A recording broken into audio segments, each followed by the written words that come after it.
नमस्कार, हमारी खास पेशकश में आपका स्वागत है। मैं हूं मनोज राठौर। मध्य प्रदेश में वाइट कॉलर टेरर मॉड्यूल को लेकर कई बड़े खुलासे हो रहे हैं। ये खुलासे इसलिए महत्वपूर्ण हैं क्योंकि ब्लास्ट से 2 महीने पहले ही मध्य प्रदेश के 2 जिलों से 2 आतंकियों को गिरफ्तार किया गया था। यही कारण है कि अब इन कनेक्शनों को फिर से खंगाला जा रहा।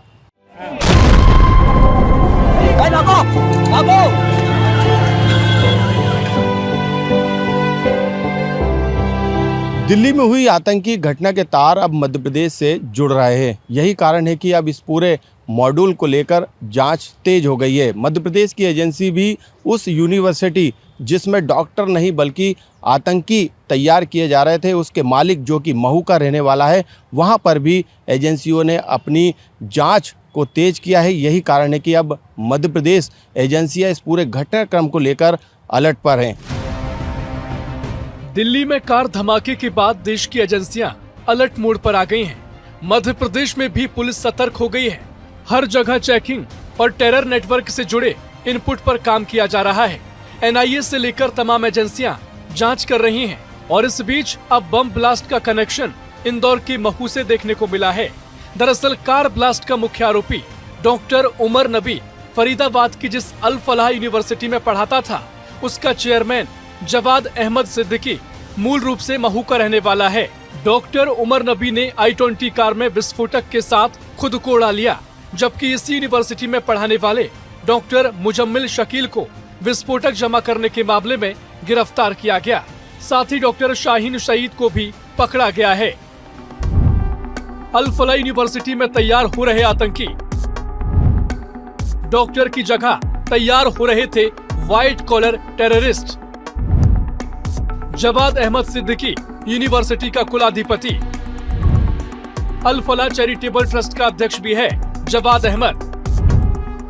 महू का रहने वाला है जवाद अहमद सिद्दीकी। इस मेडिकल यूनिवर्सिटी के संचालक जवाद अहमद सिद्दीकी ने सबसे पहले एक इंजीनियरिंग कॉलेज शुरू किया था। इसके बाद उसने यूनिवर्सिटी बनाई। अभी इस मामले में उमर नबी की मौत हो चुकी है, जबकि उसके साथ डॉक्टर मुजम्मिल शकील और डॉक्टर शाहीन सईद से पूछताछ की जा रही है। आईजी ग्रामीण अनुराग ने कहा, अब तक जवाद सिद्दीकी के खिलाफ कोई पुख्ता सबूत हाथ नहीं लगा है, लेकिन दिल्ली धमाके में नाम सामने आने के बाद स्थानीय खुफिया विभाग भी सक्रिय हो गया है। ये जानकारी मुझे मीडिया के माध्यम से भी मिली है और चूँकि ये मीडिया के माध्यम से मिली भी है तो इसके बारे में हम विस्तृत जानकारी इकट्ठे कर रहे हैं। हम इंक्वायरी कर रहे हैं कि क्या चीज़ें हैं और कौन लोग यहाँ रहे थे या नहीं रहे थे। इसके बारे में हम जानकारी एकत्रित करके हम इंक्वायरी कर रहे हैं। अभी विस्तृत जानकारी हमारे पास उपलब्ध नहीं है। हम लोग इसके जो रिकॉर्ड्स हैं वो हम इकट्ठे कर रहे हैं। जवाद ने सबसे पहले अल फलाह इन्वेस्टमेंट कंपनी बनाई।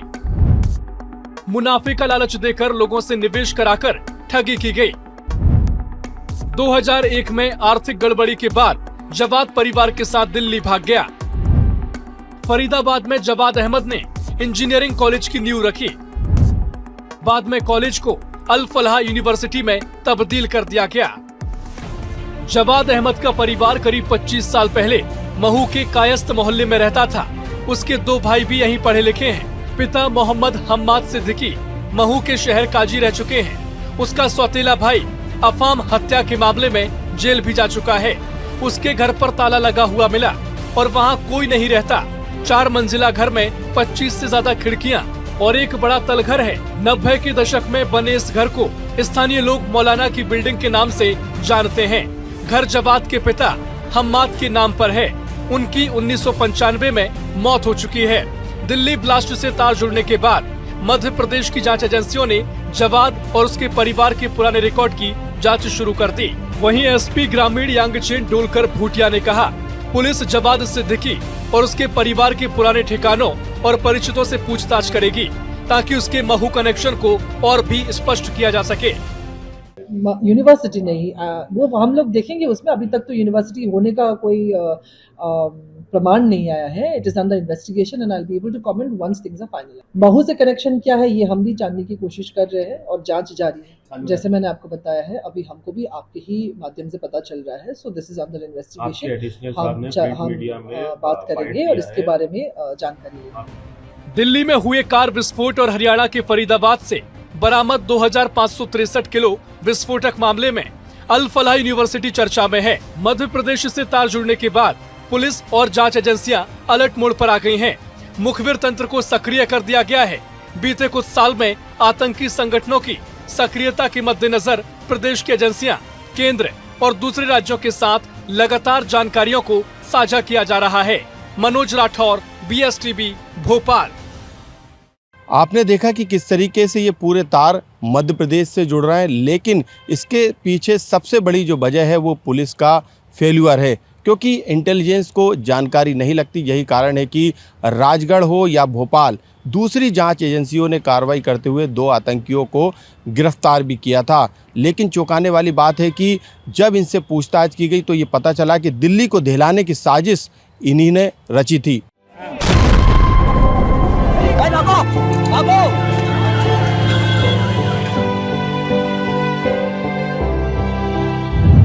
आतंकियों का सुरक्षित ठिकाना बना मध्य प्रदेश। MP से आतंकी नेटवर्क को कर रहे मजबूत। स्टेट की एजेंसियों पर उठ रहे सवाल। आतंकी संगठनों के स्लीपर सेल सक्रिय। वैसे तो आतंकियों से जुड़े कई मामलों में MP पुलिस और इंटेलिजेंस फेल साबित हुई, लेकिन कुछ महीनों में ऐसे मामले सामने आए जिससे दिल्ली ब्लास्ट के तार MP से जुड़ रहे हैं। पहला मामला राजगढ़ जिले का है। यहाँ से 8 सितंबर को आतंकी संगठन Islamic state of Iraq and Syria यानी ISIS से जुड़े कामरान कुरैशी को गिरफ्तार किया गया। शुरुआती जांच में उसे अवैध हथियार खरीदने के मामले में पकड़ा गया था, लेकिन आगे की छानबीन में सामने आया कि वह पाकिस्तान हैंडलर के जरिए संचालित पैन इंडिया टेरर मॉड्यूल से जुड़ा हुआ था और ISIS के संपर्क में था। ये कार्रवाई दिल्ली पुलिस की स्पेशल ब्रांच ने की थी। 8 सितंबर को राजगढ़ से पकड़ाया था आतंकी कामरान कुरैशी। 18 अक्टूबर को भोपाल से अदनान खान को किया गया गिरफ्तार। दोनों अपने साथियों के साथ दिल्ली में धमाका करने की तैयारी में थे। सीरिया से मिला था ब्लास्ट का आदेश। ISIS हैंडलर्स ने युवाओं को भर्ती करने का काम सौंपा था। भोपाल के निशातपुरा इलाके से अदनान को संदिग्ध आतंकी गतिविधियों के चलते गिरफ्तार किया गया था। वह सीरिया में बैठे ISIS कमांडर के सीधे संपर्क में था और वहीं से उसे दिल्ली में धमाका करने का संदेश मिला। अदनान ज्यादातर समय अपने कमरे में बिताता था। उसने डार्क एप्स, टेलीग्राम और IMO के जरिए सीरिया में बैठे ISIS कमांडर के कहने पर धमाका करने की तैयारी शुरू की। पूछताछ में अदनान ने कबूल किया कि वह खुद को भारत के मोस्ट वांटेड आतंकी सिराजुद्दीन हक्कानी का अनुयायी मानता है। उसने यूपी के CM योगी आदित्यनाथ की फोटो पर उर्दू में काफिर लिखा था और 2024 में फिल्म हमारे 12 के विरोध में पोस्ट साझा किया था। वह खिलजी नाम से इंस्टाग्राम चला रहा था। दिल्ली की स्पेशल सेल ने की थी कार्रवाई। 16 अक्टूबर को मोहम्मद अदनान उर्फ अबू मुहरिब को पकड़ा गया। पूछताछ में भोपाल के अदनान का नाम सामने आया। दोनों आतंकी ISIS हैंडलर अबू इब्राहिम अल कुरैशी से जुड़े थे। IED बनाने में इस्तेमाल होने वाला सामान बरामद हुआ था। कुछ सालों में आतंकियों की गिरफ्तारियों से साफ हो चुका है कि मध्य प्रदेश में सिमी नेटवर्क के साथ कई दूसरे आतंकी संगठन सक्रिय हैं। पुलिस की फेल व्यवस्था और कमजोर सिस्टम का फायदा ये आतंकी संगठन लगातार उठा रहे हैं। भले ही मध्य प्रदेश में कोई आतंकी घटना नहीं हुई हो, लेकिन यहाँ से बैठकर देश को दहलाने की साजिश रची जाती है। काफ़ी जो गतिविधियों के बारे में कि आतंकवादी गतिविधियों या सिमी की गतिविधियों के बारे में जो कहा जा रहा कि इंटेलिजेंस फेल्योर है, मेरा ऐसा मानना है कि मध्य प्रदेश में जो इंटेलिजेंस है फेल्योर नहीं है। उसके लिए फेल्योरिटी नहीं कह सकते। उसके लिए ये है कि समय समय पर हमारे जो पुलिस डिपार्टमेंट के अदर स्टेट के जो लोग होते हैं उनसे भी हमारी आपसी तालमेल रहता है। कभी कभी ऐसा होता है कोई इनपुट मिलने में लेट हो जाते हैं। इसका ये कहना कि मध्य प्रदेश में पुलिस तंत्र, खुफिया तंत्र कमज़ोर है, ऐसा नहीं कहा जा सकता। हमारे जो पुलिस है वर्तमान परिवेश में हम साइबर सिस्टम में भी बिल्कुल आधुनिक हैं और जो हमारा खुफिया तंत्र है, चाहे वो ATS हो, चाहे STF हो, चाहे जिला पुलिस हो, सभी आपस में समन्वय बनाकर और काम करते हैं, जिसके कारण अभी आपने हाल की गतिविधियों में राजगढ़, भोपाल या जहाँ भी गतिविधियाँ आपने देखी होगी, हर जगह बहुत अच्छे तरीके से हमारे पुलिस विभाग ने काम किया है। मध्य प्रदेश में आतंक का ट्रैक रिकॉर्ड। साल 2022 आतंकी संगठन जमात उल मुजाहिदीन बांग्लादेश JMB भोपाल के ऐशबाग से 4 से ज्यादा आतंकी को दबोचा। साल 2023 आतंकी संगठन हिज्ब उत तहरीर यानी HUT भोपाल समेत दूसरे स्थानों से 16 सदस्यों को गिरफ्तार किया। साल 2024 आतंकी संगठन इंडियन मुजाहिदीन यानी IM खंडवा में छापेमार कार्रवाई कर आतंकी फैजान को पकड़ा गया। जब देश में कोई आतंकी घटना या गिरफ्तारी होती है तो उसके तार मध्य प्रदेश से जरूर जुड़ते हैं। इसके पीछे सबसे बड़ा कारण है कि आतंकी संगठन प्रदेश को सबसे सुरक्षित ठिकाना बनाते हैं। यहाँ बैठकर देश में आतंकी गतिविधियों को प्लान करते हैं और अपने नेटवर्क को मजबूती भी देते हैं। मनोज राठौर, BSTV, भोपाल। हम अपनी इस खास पेशकश में सिलसिलेवार आपको बता रहे हैं कि किस तरीके से आतंकी कनेक्शन चाहे कहीं भी घटना हो उसके मध्य प्रदेश से तार जुड़ते हैं। यही सबसे बड़ी वजह है कि तमाम आतंकी घटना के बाद तमाम जो एजेंसियां हैं, चाहे वो केंद्र की हो या दूसरे राज्यों की, उनकी नज़र मध्य प्रदेश पे टिकी रहती है, क्योंकि 2022 के कई ऐसे मामले हैं, या 23 या 24 या फिर हाल ही में दिल्ली ब्लास्ट से पहले जो 2 आतंकी पकड़ा है उनका मामला हो, उसमें यही बात सामने निकल कर आई। लेकिन दूसरी तरफ ट्रैक रिकॉर्ड के अलावा भी हम देखें तो ड्रग्स तस्करी भी मध्य प्रदेश में तेज़ी से हो रही है। इसका खुलासा भी हम अपनी इस रिपोर्ट में करेंगे।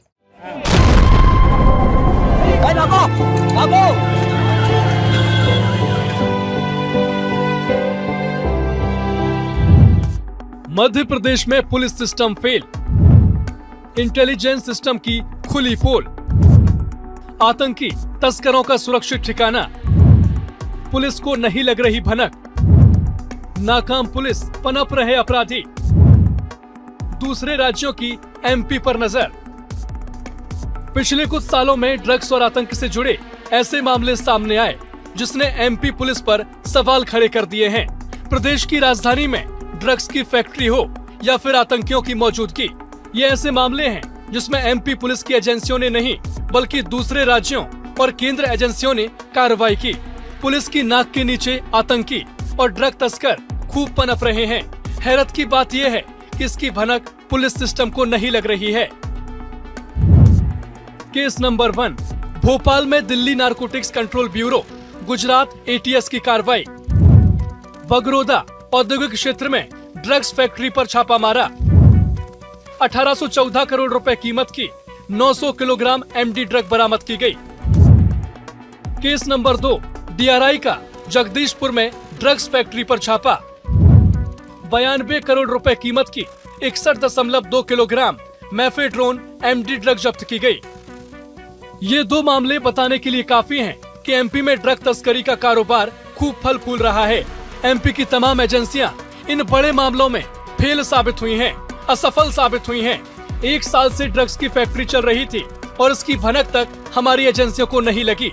ये पुलिस और स्टेट की एजेंसियों का फेल्योर नहीं तो और क्या है। केस नंबर 3, DRI ने भोपाल रेलवे स्टेशन पर कार्रवाई की। युगांडा की महिला ड्रग तस्कर को पकड़ा गया। 4 करोड़ रुपए कीमत का 147 ग्राम कोकीन, 370 ग्राम क्रिस्टल मेथ पाया गया। DRI ने पानी में उगने वाला विदेशी गांजा हाइड्रोपोनिक वीट की खेप पकड़ी। भोपाल जंक्शन पर 2 आरोपियों को पकड़ा गया। 24.186 किलोग्राम हाइड्रोपोनिक वीट बरामद की गई। मध्य प्रदेश में ड्रग्स तस्करों के तार देश नहीं बल्कि विदेश से भी जुड़ रहे हैं। प्रदेश को तस्करों ने सबसे सुरक्षित ठिकाना मान लिया है और यही कारण है कि इंटेलिजेंस सिस्टम को इन तस्करों के बारे में पता तक नहीं चलता और दूसरे राज्यों की एजेंसियां कार्रवाई कर निकल जाती हैं। ये तमाम घटनाओं के बाद ऐसा लगता है मध्य प्रदेश में आखिर पुलिस क्या कर रही है। न सुरक्षा व्यवस्था की कमान संभाल पा रही और न ही अवैध कामों पर नकेल कस पा रही। पुलिस के सुस्त सिस्टम और नाकामी की वजह से एमपी उड़ता पंजाब बनता जा रहा है। मनोज राठौर, BSTV, भोपाल। जब इस तरीके की घटनाएं सामने आती है तो उस पर सियासत भी देखने को मिलती है। दिल्ली में आतंक की घटना को लेकर विपक्ष सरकार पर सवाल खड़े कर रहा है, लेकिन मध्य प्रदेश में भी कानून और सुरक्षा व्यवस्था को लेकर कांग्रेस बीजेपी पर निशाना साध रही है, क्योंकि बीजेपी पर यह आरोप है कि मध्य प्रदेश में लगातार आतंकी जो है यहाँ पर छुप रहे हैं, सुरक्षित स्थान प्रदेश को मान रहा है और पुलिस की जो एजेंसियां हैं वो कहीं ना कहीं इनका सुराग नहीं लगा पाती।